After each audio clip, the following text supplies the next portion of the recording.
That's the way it is. Terry. Yes, as we both know, this is not your first rodeo. You and I had a discussion several months ago regarding this issue. I gave you documentation to support this gentleman's claim. It was obvious, correct? I'm not an attorney. No, But I can't speak to no, that. but you are a person. You are a person who sets in this county as an administrator. You also cooperate and work with a planning and zoning commission in the county. You know what their charge is. Their charge is to have open, fair hearings regarding zoning and ordinances, and to submit to you their recommendation. That gives the public, as you've had in the past several weeks, an opportunity to present to you their views. And we've had, as in Jefferson County, you know, a controversial situation. Oh, yes. And it worked. The system worked. The system here is broken. That's why we have to fix it before we go on. Now, that's not living in the past. This is living for the future. We cannot make two mistakes and make it right. Now, I agree here, there's none of us that are against progress and industry in our community. I've lived here many, many years and I support it. But I am against not having a say in what goes in my backyard. I'm not suggesting to you that I will govern that, but I deserve the freedom of speech in a legal way, and that's the Planning and Zoning Commission hearings that should be presented to everyone so that everyone's heard. Number two, you say, and I agree with you, that this project should be developed with all the considerations and due process of environment considerations, public health, issues regarding political and social issues. Who's going to oversee that? Who's going to do the oversight? If we already have in place a failed system, how are we going to trust that we are not going to have a situation that's not going to be in our best interest? See, that's the issue. There should really never be a problem with credibility. We shouldn't even be having this conversation. This shouldn't have to be addressed. That should be a given in any democracy. But it hasn't happened here. So there's the problem. We agree with, I bet you there's not a person here who disagrees with 90% of what you said. But the people here don't agree with not changing, correcting the problem before we move on.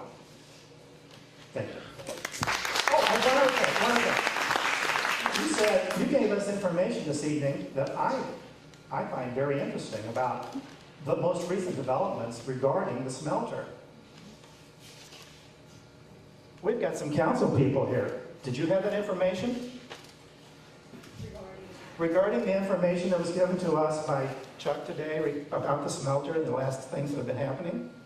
Why is it you get this information and our own council people don't have it? I don't think they know what you're talking about. Oh, we're talking about the beginning when he said that there's already, Albrici is starting to work on, has been signed a contract about union labor, and they're ready to get started on construction.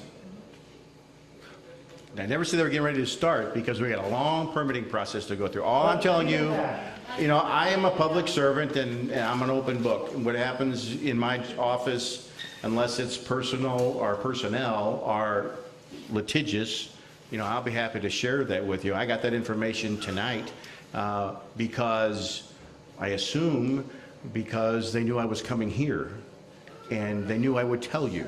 Right. Okay? That's just a problem there that we need to address. Okay, all right. But again, you got a third-class city. There are laws in the state that deal with third-class cities. You have a planning commission. You probably have an ancient comprehensive plan, if you have one at all. You probably have, these things just age and time passes, and unless there's some reason to motivate you to get them done, it's hard for a city to get it done if nobody comes. We're motivated. When there's, right, so now what I strongly urge you to do is get behind your city and get involved, become a part of the answer, of the solution. We are. And you do that by following the laws. And the laws say, third-class city is run by a mayor and board of aldermen, and they can appoint a planning commission, and they can have a building permit process, and they can have a building commission, they can have all these things.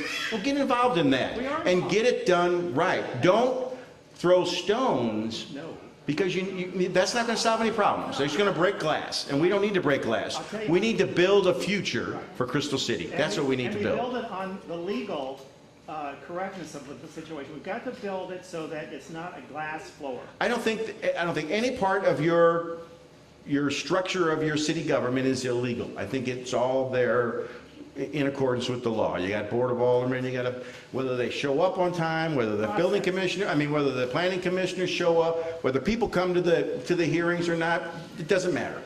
If you've got a board that's duly appointed, they do the best they can. If they don't show up, then the mayor should get rid of them and put somebody else on there. That's the way the process works. So now get behind your city and let's get this done right. It's going to happen. Chuck, let me jump in just real quick. I'm the moderator, so I'm talking about the process here. There may be some emotional things that go on. Please adhere to the process. Let Chuck call you. Don't speak out. And if you disagree with something, don't moan real loud and stuff like that. I would like for these types of things to go on in the future as well. Go ahead. The lady in the back with her hand